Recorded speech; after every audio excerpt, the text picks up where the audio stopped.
Bienvenue au manoir de Coupe-Sart. On est situé en Normandie, dans le plein cœur du pays d'Auge, à 30 minutes de Deauville. Je vais vous faire visiter notre manoir familial, un corps de logis 15e et 17e siècle. Le manoir va connaître sa plus grande campagne de restauration de son histoire et c'est avec ma famille que nous allons nous lancer dans ce projet. Ce que je vais vous montrer aujourd'hui, c'est toutes les pièces de ce manoir. On commencera par la partie 15e siècle, on terminera par la partie 17e. On découvrira tous les secrets et les petites curiosités de ce bâtiment, dont la chambre d'amour par laquelle nous allons terminer. Avant de rentrer à l'intérieur du manoir, je vais laisser ma mère introduire l'histoire familiale depuis son acquisition jusqu'à aujourd'hui.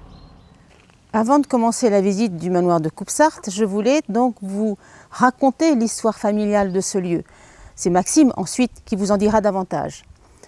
En 1936, mon grand-père, Paul Julien, et son épouse Marie arrivent ici comme fermiers pour exploiter donc la ferme.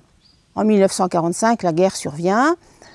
À l'issue de cette période, Marie et Paul Julien achètent finalement le lieu en 1961. Et puis ma grand-mère, Marie, décède à Noël 1965. Et c'est en 1967 que mes parents, Bernard et Jacqueline Michel, achètent à leur tour le manoir de Coupe-Sart. Aujourd'hui, c'est donc toujours la même famille qui est présente.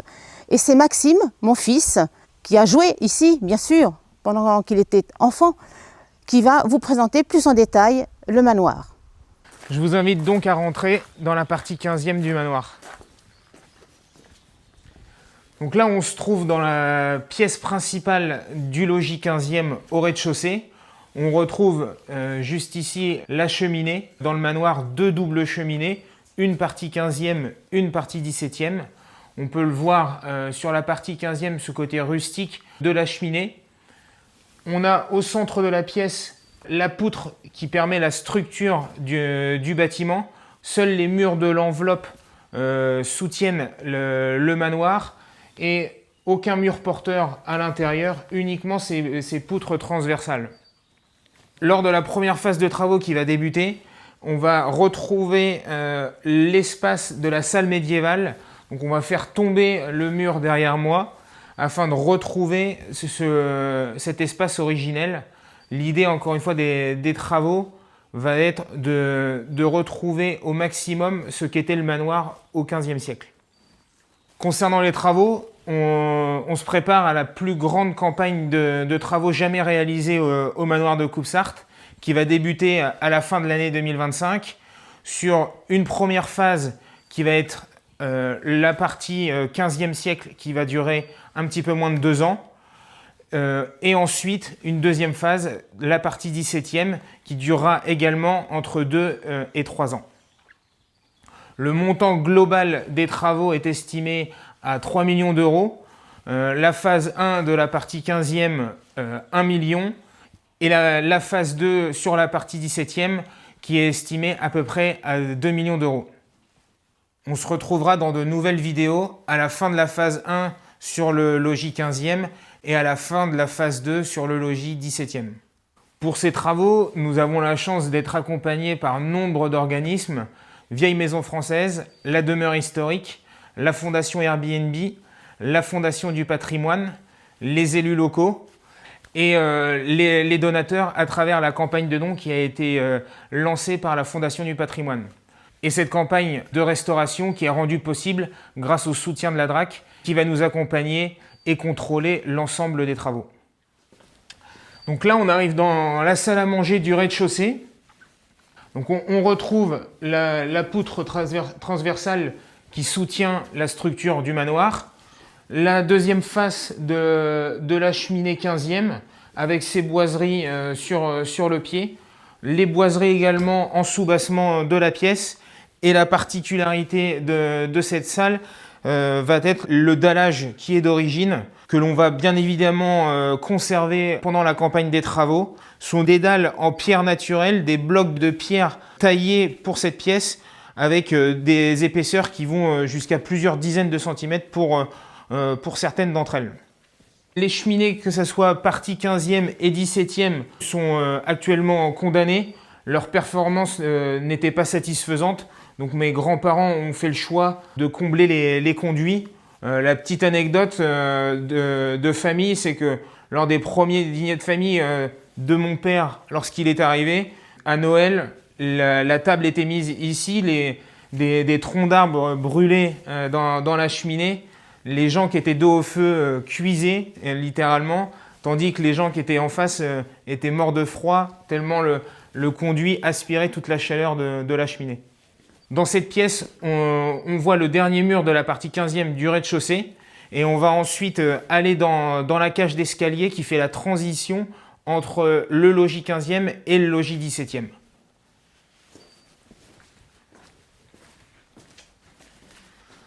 Donc on se trouve maintenant dans la partie de la cage d'escalier qui fait la transition entre le 15e et le 17e. Le rez-de-chaussée de la partie 17e a toujours été utilisé à des fins utilitaires. Donc on retrouve un box, un bûcher à bois et une laiterie juste ici. La cage d'escalier a été détruite lors des bombardements de la Deuxième Guerre. Un obus est tombé à l'angle de la cour, a projeté l'escalier au grenier. Donc c'est pour ça que vous pourrez voir que les marches ne sont pas dans du bois d'origine. Uniquement la rampe d'escalier est en bois ancien. Et on peut voir en montant les escaliers les éclats d'obus ainsi que les repères qui ont permis aux charpentiers de l'époque de reconstruire la cage d'escalier à l'identique. Donc maintenant, je vous propose de faire un petit bond dans le temps en passant dans la partie 17e du manoir. On peut le voir dans la pièce d'entrée, les décors peints sur bois qu'on va retrouver sur toute l'aile 17e. À cette époque, la peinture et l'esthétisme étaient très importantes pour les notables de l'époque afin de montrer leur richesse et leur puissance. Donc c'est vraiment la typicité de cette partie du manoir. On peut le voir au plafond, 57 essences de fleurs différentes représentées sur les solives, les poutres principales également peintes et un travail de taille de pierre sur la partie de la cheminée 17e. On peut voir au sol un des savoir-faire typiquement augeron, les pavés du Pré d'Auge, donc un sol qui est en terre cuite, peint puis verni, qui est un savoir-faire de la commune qui porte son nom à 10 minutes de Coupe-Sarthe. Lors de la campagne de restauration, nous allons avoir une grosse attention sur tous ces décors peints que nous allons conserver, restaurer sur certaines parties endommagées par le temps. Nous avons la chance d'être accompagnés par la conservatrice des monuments historiques spécialisés dans les peintures remarquables, ce qui nous permet d'avoir vraiment une vigilance sur tous ces décors que l'on gardera intacts. On retrouve dans la pièce d'entrée la cheminée de la partie 17e, contrairement à celle du 15e où les décors sont bien plus rustiques. On voit une attention portée à la taille de pierre sur les pieds ainsi que sur la tête de cheminée qui est assez intéressante et qui dénote vraiment de la partie 15e du manoir. Je vous invite à me suivre pour découvrir la suite de cette aile 17e.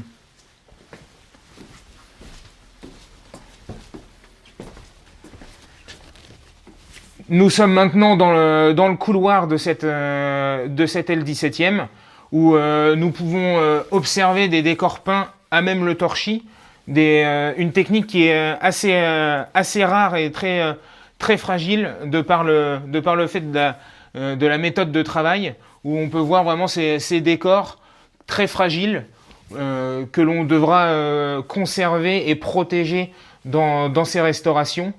L'ensemble de cette pièce est décoré, les bois sont également peints et cette cloison que l'on voit à ma droite n'est pas d'origine. On va pouvoir l'observer lorsqu'on va rentrer dans la petite chambre juste à ma droite, que les décors du vestibule sont prolongés dans la pièce à droite. Donc nous nous trouvons désormais dans cette petite chambre. On retrouve les pavés du Pré d'Auge, les décors que l'on avait dans le couloir sur le mur, qui ont été recouverts à travers les âges par des papiers peints et un enduit. Donc l'objectif des restaurations de cette pièce sera de retrouver les décors d'origine. Comme on vous l'a dit, l'objectif de ces restaurations va vraiment être de retrouver le manoir dans son état le plus originel possible. Ce qui est intéressant également dans cette pièce, c'est le sol où l'on voit le travail du temps. Ce sol irrégulier, je vous l'ai dit, pendant la guerre, un bombardement a touché l'angle de l'aile 17e, ce qui a fragilisé les fondations. On peut voir un mouvement justement de cette aile 17e avec ce sol qui est totalement gondolé. Et il y aura une grosse attention de maçonnerie et de charpente dans la partie 17e pour retrouver une stabilité et des fondations solides pour le manoir. Dans cette chambre, on retrouve des décors peints sur le plafond, sur chaque poutre, avec des décors totalement différents de la pièce d'entrée. Et je vais vous inviter à me suivre dans la dernière pièce de la partie 17e. Alors nous entrons dans la dernière pièce de l'aile 17e du manoir. Une pièce qui est singulière car c'est la seule qui bénéficie d'une triple exposition dans la maison, avec une première vue sur la cour intérieure et l'aile 15e du manoir, une deuxième vue qui donne sur la vallée du Pays d'Auge et la dernière exposition qui donne sur la cour de la ferme. Dans cette pièce, on retrouve des décors peints sur tous les bois avec cette couleur rouge sang de bœuf qui était vraiment typique de cette époque. On peut l'observer au sol, un sol qui n'est pas d'origine. Je vous l'ai dit dans la chambre juste avant, le manoir a été bombardé. Ce sol, lors des bombardements, manquait de s'effondrer. Donc mon arrière-grand-père a dû un petit peu à la hâte, avec l'aide d'un maçon juste après la guerre, refaire cette chape béton. Donc c'est ce qui a sauvé cette partie du manoir, mais c'est aussi la raison de la fragilité de cette partie. Le béton et le bois ne sont pas deux matériaux qui s'entendent. Le béton est trop rigide, il ne fait pas respirer le bois. Donc c'est ce qui a fragilisé vraiment la fondation et c'est la raison pour laquelle nous avons pu voir auparavant des mouvements des murs et de la fondation du manoir. L'objectif des travaux dans cette pièce va bien évidemment de remplacer le sol pour retrouver un sol en tomette d'origine et retrouver ces décors peints au plafond ainsi que sur les poutres. La destination de cette pièce sera bien évidemment la chambre, certainement une des chambres les plus prisées grâce à cette triple exposition. Donc on va passer maintenant dans la partie du logis 15e à l'étage. On retrouve une enfilade assez classique de l'époque avec l'antichambre, la chambre et le cabinet au fond de l'aile.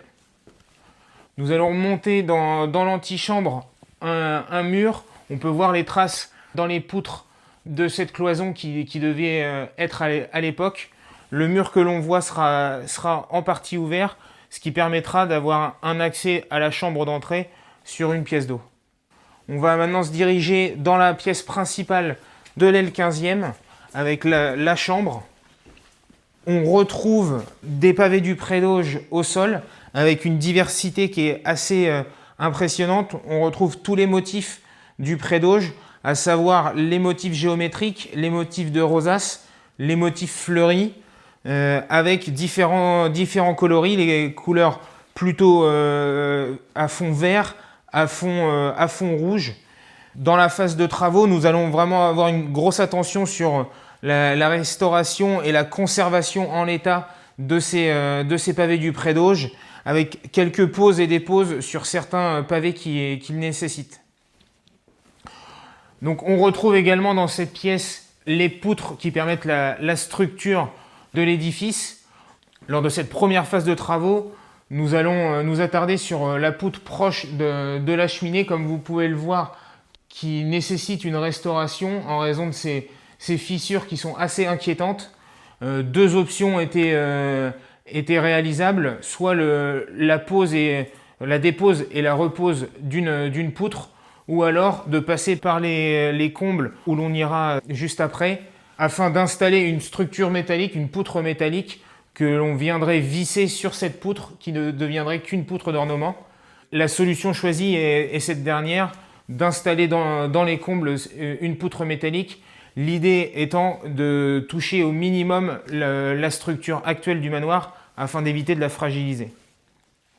Et maintenant, je vous invite à découvrir la curiosité de cette aile 15e et même du manoir, le cabinet d'amour ou chambre d'amour. On se trouve maintenant dans la chambre d'amour. Comme vous pouvez le voir, une pièce intégralement peinte. À l'origine, cette pièce était le cabinet du marquis, pièce qui a été réalisée en même temps que l'aile 17e. L'idée était pour le marquis d'accueillir ses invités dans cette pièce afin de donner l'effet un peu waouh. Une grosse attention sur l'art a été portée sur cette pièce, intégralement peinte du sol au plafond, avec des décors mythologiques. Pourquoi chambre d'amour? C'est de par le fait du nombre de représentations de Cupidon que l'on peut retrouver dans la pièce, 7 fois au total. Également la présence de plusieurs déesses. On va retrouver Vénus au-dessus de la cheminée. Vénus qui est la première étoile que l'on voit quand le soleil se couche. Juste derrière moi, Minerve avec son casque surmonté d'une petite chouette. Cérès au-dessus du lit, portant du blé, symbole de la fécondité. Diane, couronnée d'une lune croissante, sœur d'Apollon, qui la regarde dans les yeux. Apollon est le seul dieu représenté. Frère jumeau de Diane, portant l'arc et la lyre. La créature légendaire Faune est représentée à l'entrée de la pièce en petit garçon habillé de feuilles et qui joue de la flûte. Il avait pour don de féconder les troupeaux. Les deux vases de l'entrée sont comparables à ceux que l'on retrouve au château Saint-Marcel de Féline dans la Loire. Dans la partie basse de chaque porte, on a la représentation de la couronne du marquis qui a donné l'ordre de ses travaux. Encore une fois, c'était une pièce de réception pour le marquis. Mes grands-parents l'ont transformé en chambre parce qu'ils avaient 3 enfants et ils souhaitaient que chaque enfant ait leur chambre. Après la première phase de travaux, nous avons vocation de redonner à cette pièce l'utilité du cabinet, également pour la meilleure conservation de ces peintures. On peut le voir à l'image, l'état de conservation des peintures est assez remarquable. Aucune restauration n'a été réalisée depuis leur réalisation au XVIIe siècle et notre volonté va vraiment être de les conserver et de les protéger au maximum. Donc là, on peut voir un trompe-l'œil de jardin italien, jardin typique de la Toscane d'après la conservatrice des bâtiments de France, avec en premier plan une fontaine, une allée de cyprès et la propriété en fond. Ce qui est intéressant, c'est d'observer ce trompe-l'œil une fois que l'on est sur le palier de la cage d'escalier. Sur cette fausse fenêtre, on peut retrouver quelques carreaux d'origine 17e, ces carreaux qui présentent des imperfections, qui seront conservés lors de la restauration bien évidemment. Le manoir n'a pas de passage secret, mais je vais vous montrer une petite porte dérobée qui va nous amener aux latrines.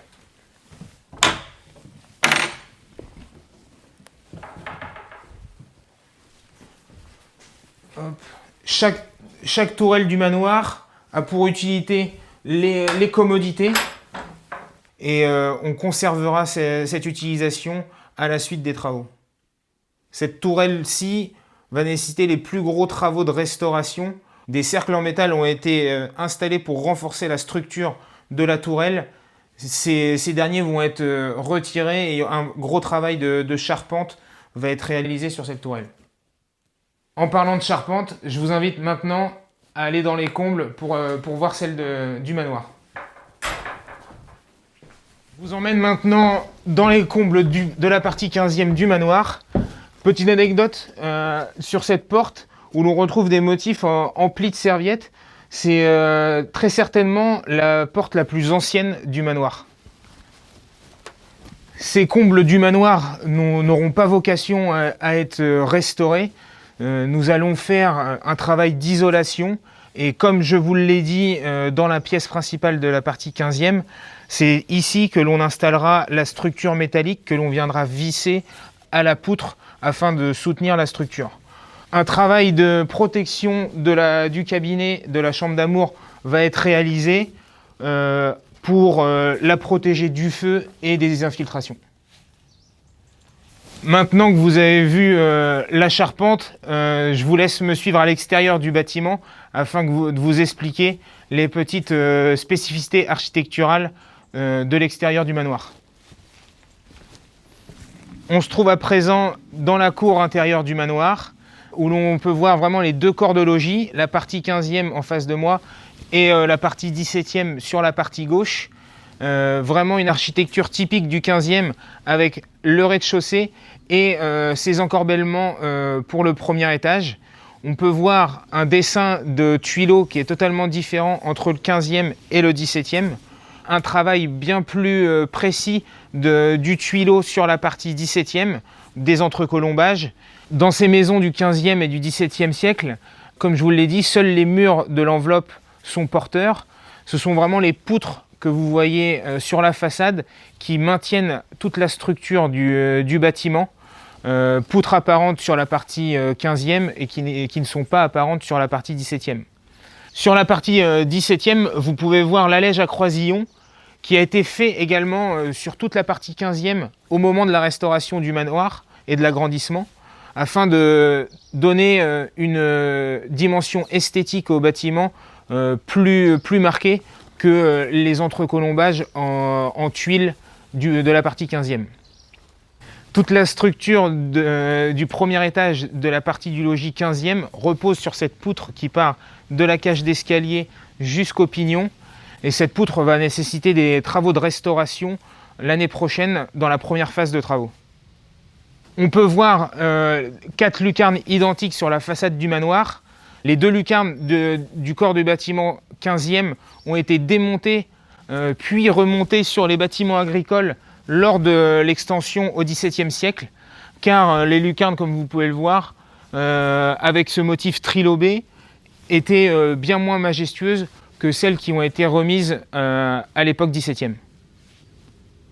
À l'arrière du manoir, on retrouve les 2 tourelles dans lesquelles nous sommes allés à l'intérieur. Ces 2 tourelles qui avaient pour vocation les latrines et que l'on va conserver à cet usage ont été rajoutées au XVIIe siècle. Ça fait partie des curiosités du manoir de mettre ces tourelles assez majestueuses dans un bâtiment qui était quand même un bâtiment à vocation d'exploitation agricole.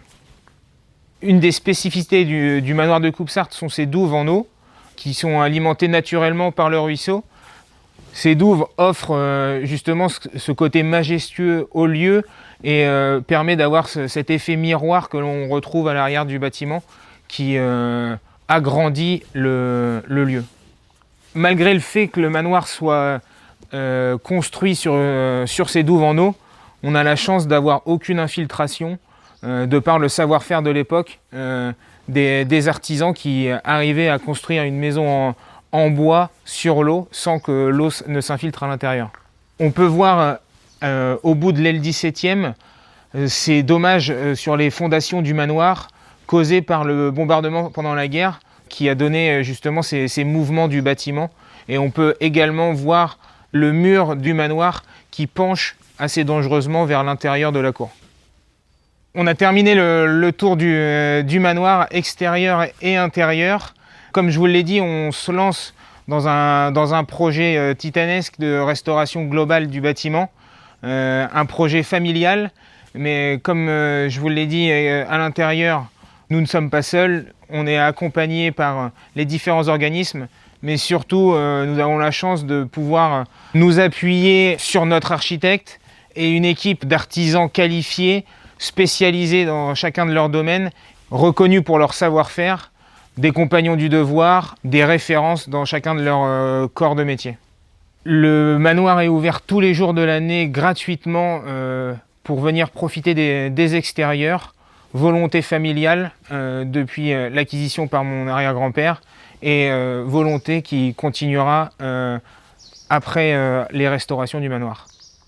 Pour l'intérieur, quant à lui, nous pouvons le visiter à l'occasion des Journées du patrimoine.